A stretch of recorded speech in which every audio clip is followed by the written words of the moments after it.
Kung meron kang message sa papa mo ngayon, what would it be? Siguro I forgive you. Even though hindi ka naman talaga officially or formally humingi ng apology sa amin, pero pinapatawad na kita. Matagal na. Kumusta ug maayong adlaw kabayan? Welcome back to the Pinoy Expat.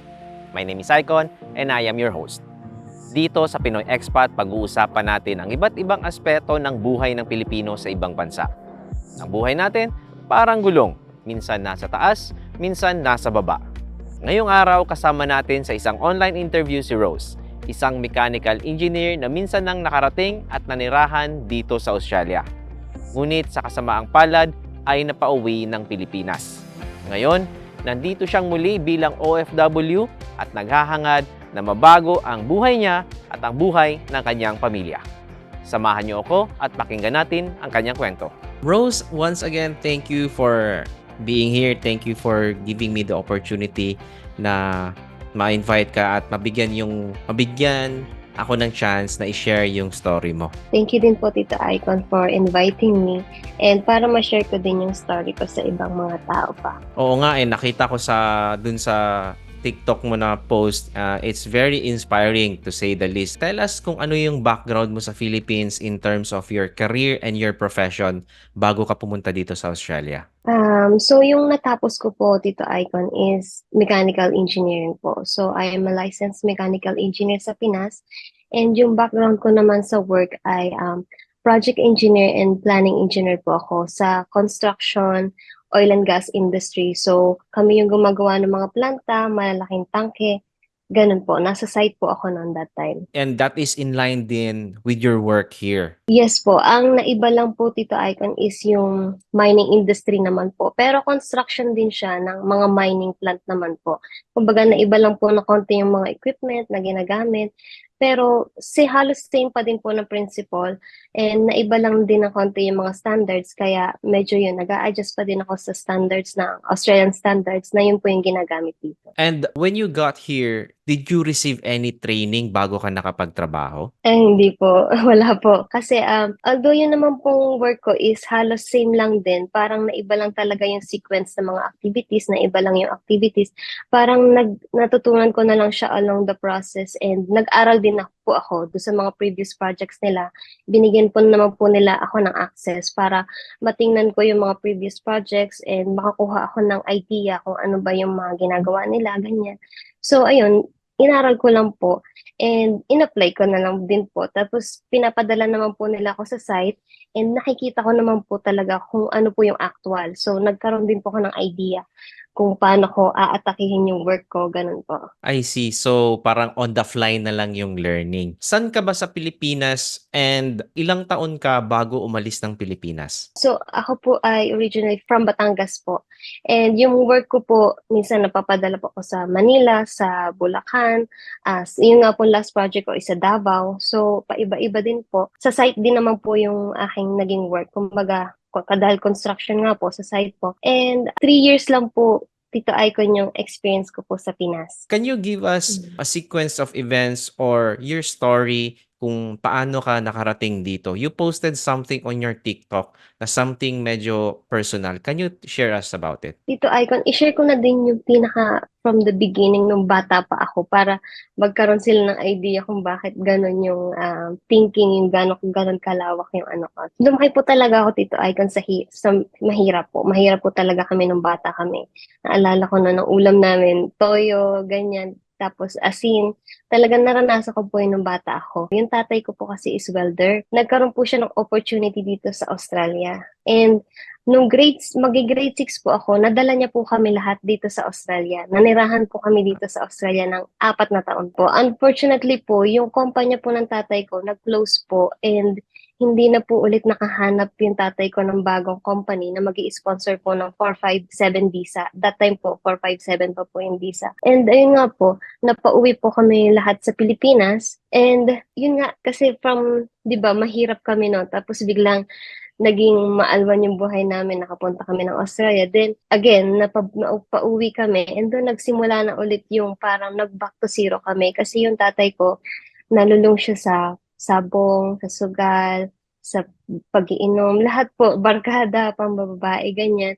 Kaya, within 1 year po, Tito Icon, ubus po lahat ng pinag-ipunan na pundar ng tatay ko tsaka ng nanay ko dahil nga po doon. Can you remember ano yung na-feel mo at that time na parang ang sarap na sana ng buhay sa Australia, may trabaho yung parents ko, kumikita ng dolyar, nandito kami sa first world country, and now babalik kami ng Pilipinas. Can you remember ano yung na-feel mo back then? Malungkot siya, Tito Icon, pero that time, parang ang nasa isip ko noon, ay makakabalik naman kami.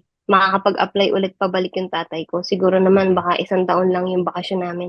Babalik na ulit kami. And hindi ko in-expect na doon pala magsisimula pa yung mas malaking pagsubok ng buhay namin. Mm. Sobrang dami pong nangyari sa loob ng 1 taon pa lang ng pagkakauwi namin. Kasi milyon, Tito Icon, yung nawaldas po talaga na pera. Hindi lang po 10 milyon. And yung mga investment property po na nabili ng tatay ko, ng nanay ko, naibenta din po siya pati sa sakyan.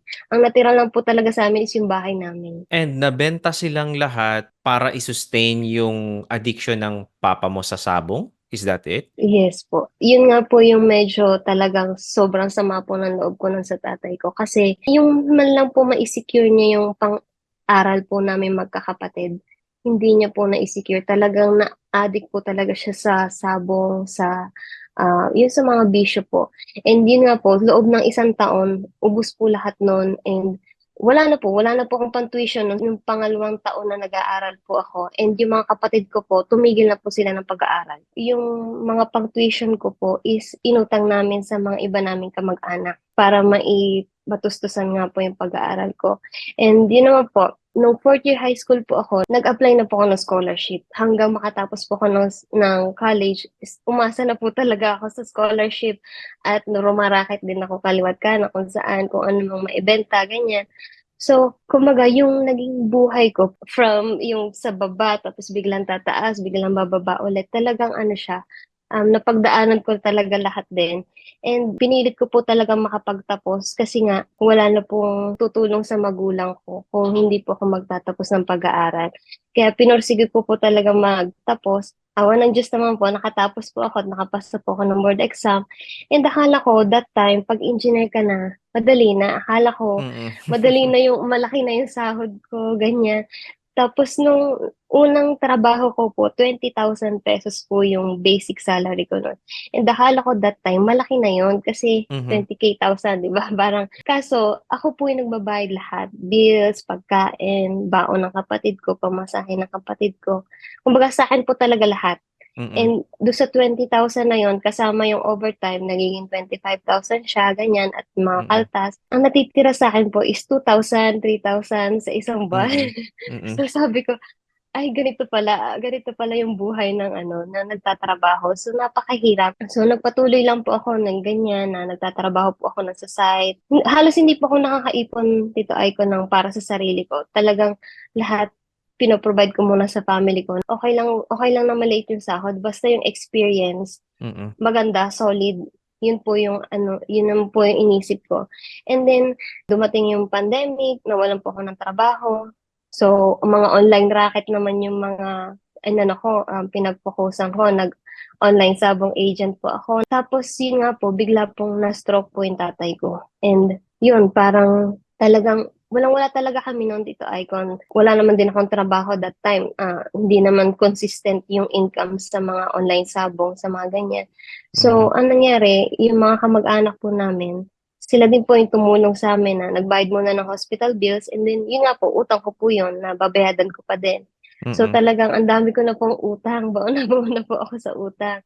After naman po na nagkaroon na din po ako ng work sa Bulacan, napa-assign po ako doon.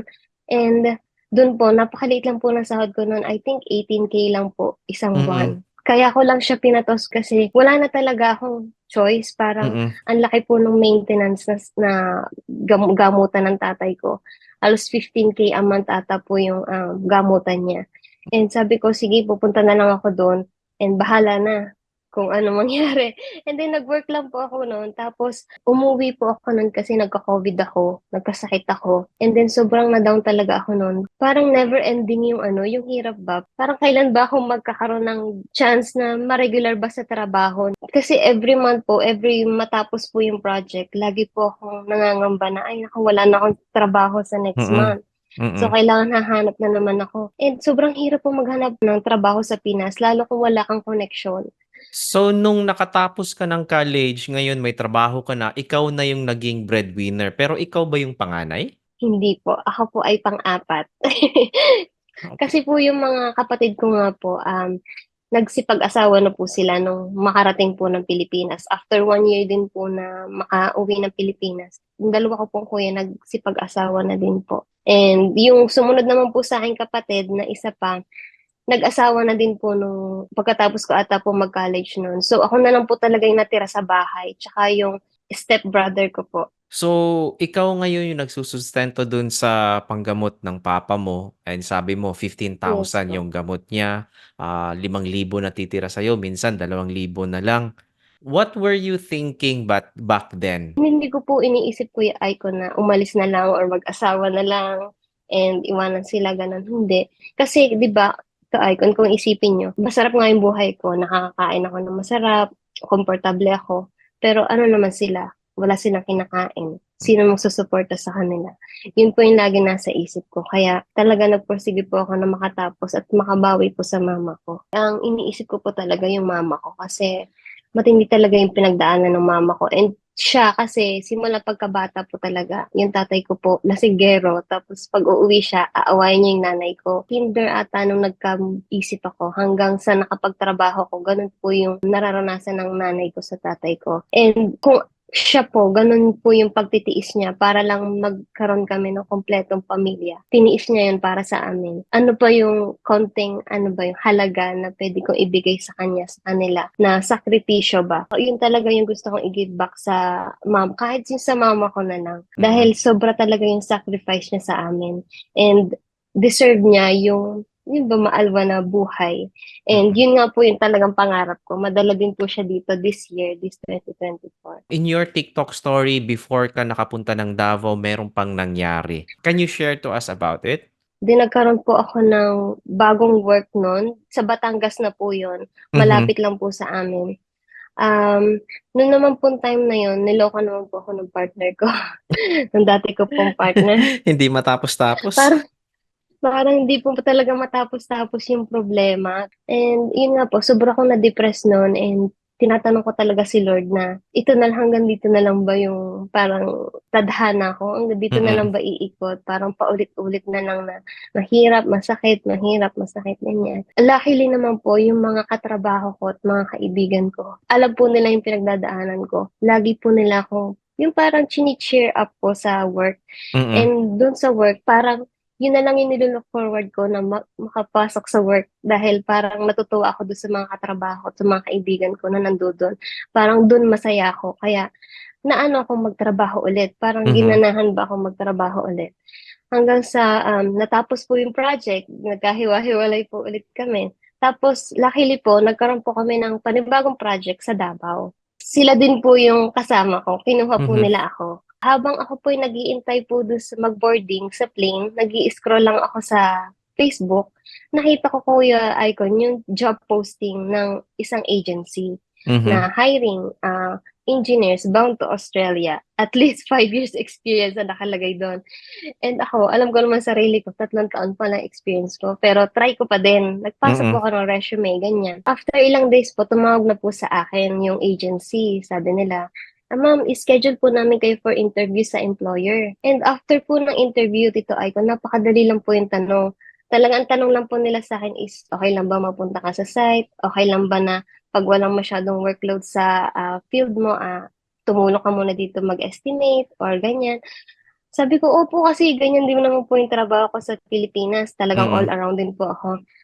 And yun lang po. And then after po ng interview, pinasa na po nila yung letter of offer.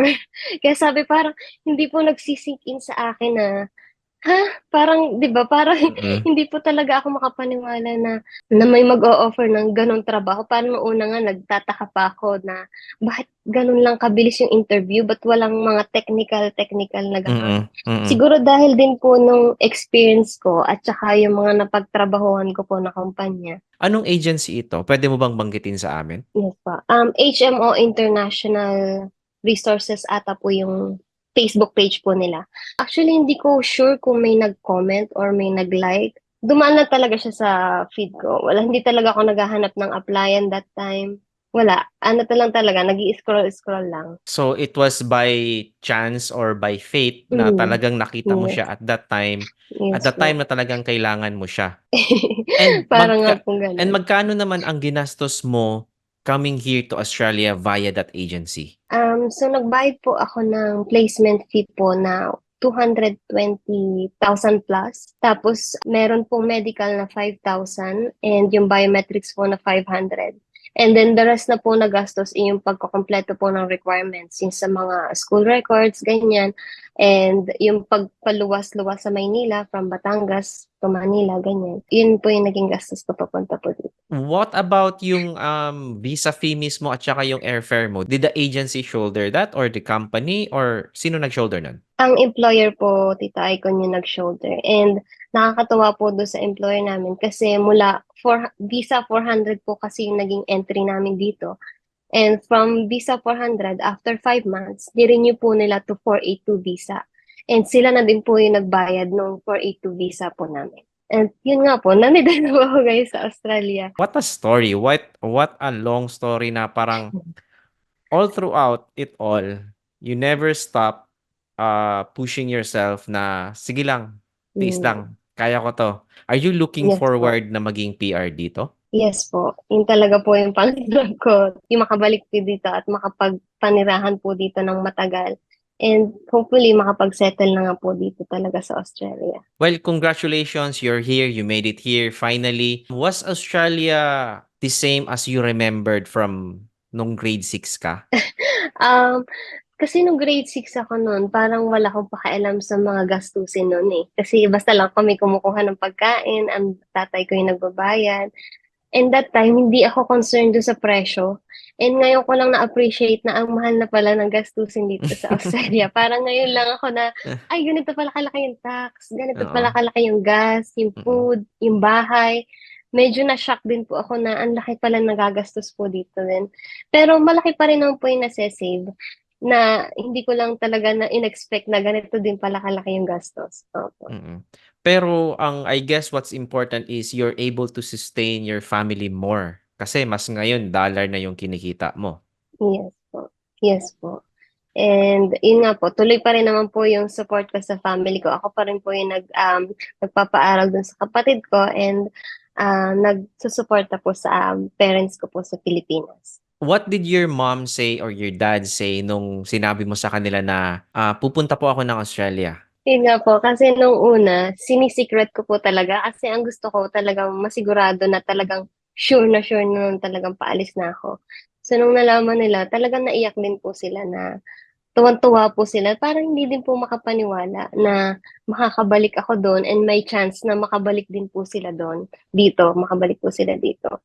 So, yun nga po, sobrang tuwang-tuwa po sila and naiyak din po yung mama ko na sa wakas, magbabago na yung buhay namin. Now, ilang buwan ka na dito? Dumating ka June last year, so 6 months more or less, no? And kumusta Yes. naman so far? How is Australia treating you? So far, so good po. Talagang iba po yung work environment po dito. Napakabait po ng mga amo namin and hindi po nila kami yung pine-pressure na ito, kailangan mo tapusin to, bukas, ganyan, ganito. Ano po sila, kung kailan ka comfortable, kung kailan mo matapos talaga, hanggang kailan yung kaya mo, yun po yung i-consider nila. And sobrang nakakatuwa po kasi from sa Pilipinas na yung kayod ako ng kayod, OT ako ng OT, tapos hindi pa mababayadan yung OT ko. Tapos dito na parang ang work ko is yung parang ano lang po, yung relax, hindi naman po relax, pero yung talagang kung ano lang yung kaya mo, yun lang po yung i-ano sa'yo. Hindi kaya pipilitin na ganito, ipe-pressure ka, ganyan. Kasi napaka-importante sa kanila yung work-life balance po ba ang tawag doon?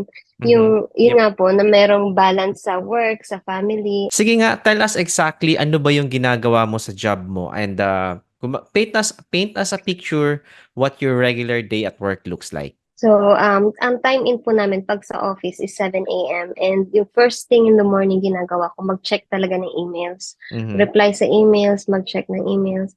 And kapag nga po, kasi ako po talaga, originally, I was hired as planning engineer. Mhm. So, in charge ako sa mga schedule, sa progress update, sa mga progress claim, ganyan. Mhm. And yun po talaga yung originally I was hired for. And pero nga dahil sobrang flexible ko po masyado, Mhm. nakakapag-estimate kasi may background po ako sa estimation.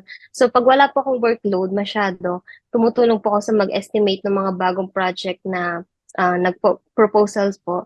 Mhm. So nagtutulong po ako sa ganyan and mga small jobs, big jobs na tumutulong po ako sa pag-estimate.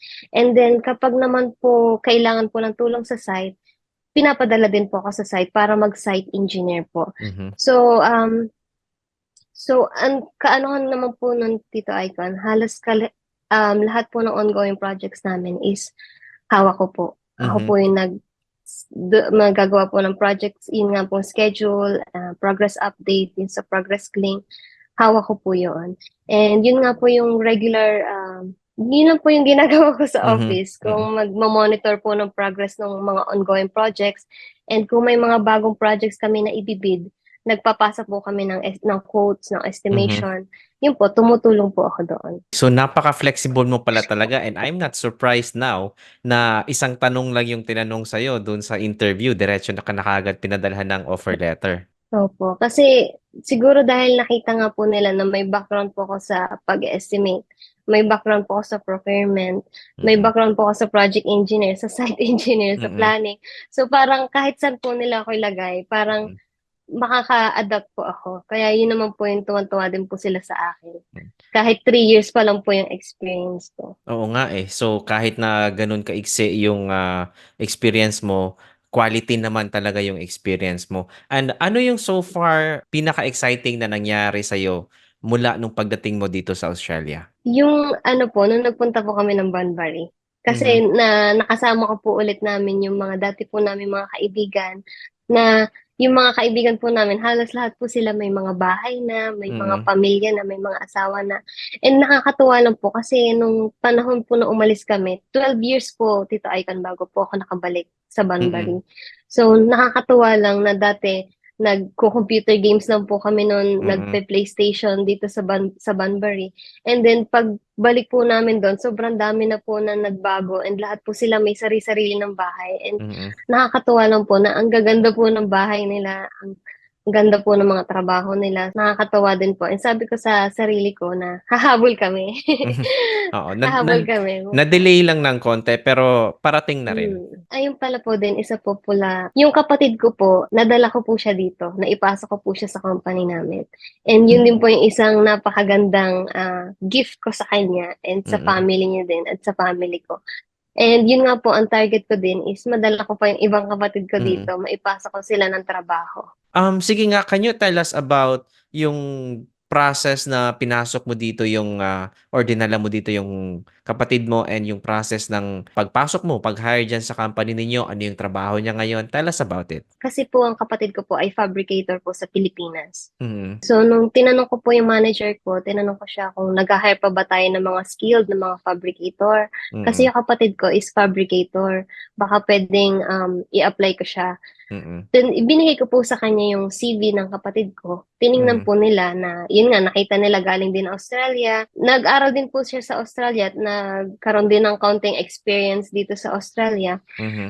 And nakita nila na okay naman yung experience sa kapatid ko. Yung pagkatapos po nilang basahin yung resume ng kapatid ko, ibinigay na po sa agency, tapos kasunod na po yung letter of offer. Mm. Wala na pong interview. Mhm. And ako naman po, ang in-expect ko, parang in-refer ko lang po, parang ibinigay ko lang yung resume, then i-interviewin din nila kung Mm. okay ba sa kanila, ganyan. Mm. Pero ang nangyari po, talagang binasa lang po nila yung resume and binigay na din po ng offer letter, tapos nag-ayos Mm. na po siya ng requirements. Ganun lang po. What if halimbawa ngayon hiring pa din kayo tapos ako meron akong skill for that profession. Pwede ko bang ibigay na lang din sa'yo yung resume ko? Yung company po kasi namin, parang pina-priority po nila yung mga family ng mga Mhm. nandito. Mm. Parang ang mindset po nila is para hindi umalis yung mga empleyado, Mm. ipapasok din yung okay lang sa kanila na ipasok yung family, basta qualified po. Mm. Pero kung halimbawa naman po, let's say kayo po ay friend ko, gusto niyo pong pumasok sa company namin, basta po yung qualifications ninyo ay ano po, swak po talaga sa kailangan po nila and yung Mm. experience po ninyo ay swak po sa kailangan nila. Nasa kanila po yun kung i-interviewin po kayo or hindi na Mm. or direct shot na talaga po. Kasi Mm. yung pong isa ko pong manager, nagtanong din po siya sa akin na meron ka bang kakilala na QC engineer na pwede Mhm. nating i-hire? Mm. And ako, hindi ko po talaga siya yung ipasok mo to. Parang nagbigay lang po ako ng recommendation. Mm. May pagpipilian po sila. Mm. And tiningnan po nila parehas po yung CV ng mga binigay ko po. And Mm. may napili po sila. And after po napili nila, hindi na din po in-interview, diretso na po. Talagang Mm. Talagang yung CV lang po talaga, yung qualifications, nandoon lahat and Mm. chinek naman nila. And yun naman po naman ay i-verify din naman po ng agency kung legit po na Mm. nagtrabaho sila sa ganitong company. Tatawagan naman po yun ng agency. Kaya ang ginawa po nila, pagkabasa ng CV, diretso bigay na po sa agency para ayusin po yung mga Mm. requirements. Mm. So in a way pwede nating sabihin na may tiwala sila sa iyo tapos pag meron kang refer they see to it na parang nakikita nila na ay quality to kasi si Rose ang Hmm. nag-refer. What are you looking forward to ngayong 2024? Yun nga po, ang madala ko po talaga yung parents ko po dito sa Australia. Kahit bakasyon lang po, at maipasyal ko po sila sa Banbury and makasama po ulit nila yung mga friends nila. Mm. And yun din po, yung makuha ko din po yung iba kong kapatid, parang maipasok po sila sa trabaho kahit hindi po sa company namin. Mm. Kahit dito lang din po sa Australia, basta maipasok ko po sila sa work kasi napakaganda po ng opportunities dito sa Mm. Australia. Talagang kahit dalhin mo dito yung pamilya mo, napakaganda po ng programa din po sa gobyerno, ganyan. Mm. Yun po talaga yung nilolook forward ko ngayon 2024.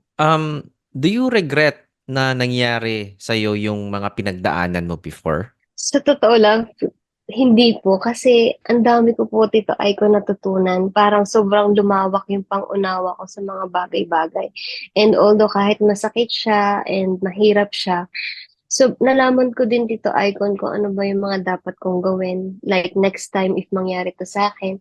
And nakita Mhm. ko din po kung sino yung mga tao na talagang totoo sa amin. Kasi nakaranas nga kami ng meron and ang daming taong parang lumalapit sa amin nung meron kami. And then, Mhm. nung nawalan na po kami, parang bilang na lang po sa kamay yung talagang willing tumulong sa amin nung walang-wala Mhm. kami.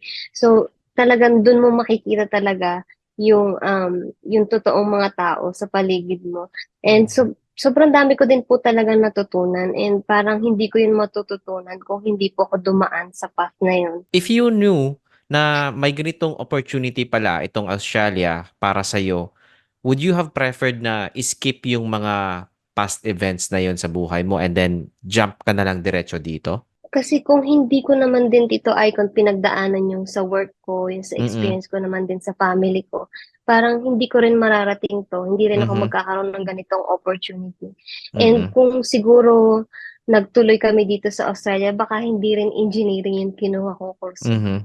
And sobrang para siyang parang nire-route lang ni God yung Mm. parang pathway ko. Para bang, parang dito niya ako pinadaan. Parang pinadaan niya ako doon sa mga um, madaming pagsubok, ganyan. Pero along the way, ang dami ko din naman natutunan na Mm. baon-baon ko siya hanggang ngayon. And alam ko magagamit ko siya sa future. Mm. And alam ko na in the future kung ano ba yung dapat kong gawin Mm. at hindi ko dapat gawin. Kumbaga, yun yung mga natutunan ko sa past. So, hindi ko po talaga ipagpapalit yung mga naranasan ko noon. And Mm. yun nga po, kumbaga, okay lang sa akin na napagdaanan ko po yun. Kung meron kang message sa papa mo ngayon, what would it be? Siguro, I forgive you. Even though hindi ka naman talaga officially or formally humingi ng apology sa amin, pero pinapatawad na kita. Matagal na. Kasi yun yung parang nakapagpagaan ng kalooban ko. Kasi kung dadalhin ko yung bigat at sama ng loob na nararamdaman ko mula pagkabata hanggang sa tumanda ako, then hindi ko makikita yung world in a positive way. Talagang mamumukmuk ako dun sa sa bigat at sa pain na yun. Kaya, and message ko din po sa lahat ng mga may asawa, may pamilya, huwag niyo pong ipapakita sa mga anak niyo yung pag-aaway niyo. And huwag niyo pong sasaktan yung mga asawa niyo kasi yung mga anak niyo po, pag nakita po nila yan, habang buhay po nilang dala yung trauma na yan. Mm. And sobrang makakaapekto po yun sa kanila, sa paglaki nila, and sa pag-iisip po nila. Ayun po. What is your advice to anyone out there who is watching or listening who may have gone or going through similar na trials sa before, na yung mga experience mo before, ano yung magiging advice mo sa kanila? Siguro maging advice ko po ay huwag kayong mawalan ng pag-asa, huwag kayong maging impatient. Kumbaga, yung mga pinagdadaanan nyo ngayon, parang parte talaga yan ng kwento nyo. Kumbaga, kasama yung sa storya ng buhay nyo. And yung mga pagsubok, huwag nyo siyang i-take as negative. Parang gawin nyo siyang inspiration or kunin nyo yung mga lessons na pwede nyo makuha sa lahat ng mga pagsubok na yun. Kasi sa future, magagamit nyo yun. Parang yun yung magiging instrument nyo, yun yung magiging armas nyo na alam nyo na yung gagawin nyo sa susunod para hindi nyo na ulit pagdaanan nyo. Yun po. And lahat may dahilan. Sa lahat na nangyayari sa inyo, lahat may dahilan. And si God na talaga ang bahala sa inyo. And hindi habang buhay, nandyan kayo sa baba. Darating din yung oras nyo. Talagang in God's perfect time, ika nga. Yes, thank you. Napakagandang words of wisdom and advice. Thank you so much once again, Rose, for your time. I'm really amazed with your story, yung trials na pinagdaanan mo and how you eventually came up on top, and now you're here in Australia, and hopefully one day madala mo rin dito yung family mo. Yes po. Thank you po, Tito Icon, for having me. And sana po madami pa po mga Pilipino, kapwa natin Pilipino, ang magbago ang buhay dito sa Australia. And sana po madami po ako na-inspire sa kwento po ng buhay ko. And alam ko, yung iba nating kababayan, baka mas malala pa yung pinagdaanan. Pero yun nga, laban lang po tayo, laban lang. Yes, laban lang. Thank you so much. That's it for now. Thank you guys for watching. This has been another wonderful episode. Virtual interview with Rose all the way from Western Australia. Thank you so much. My name is Icon and I am your host. And you're watching The Pinoy Expat. See ya!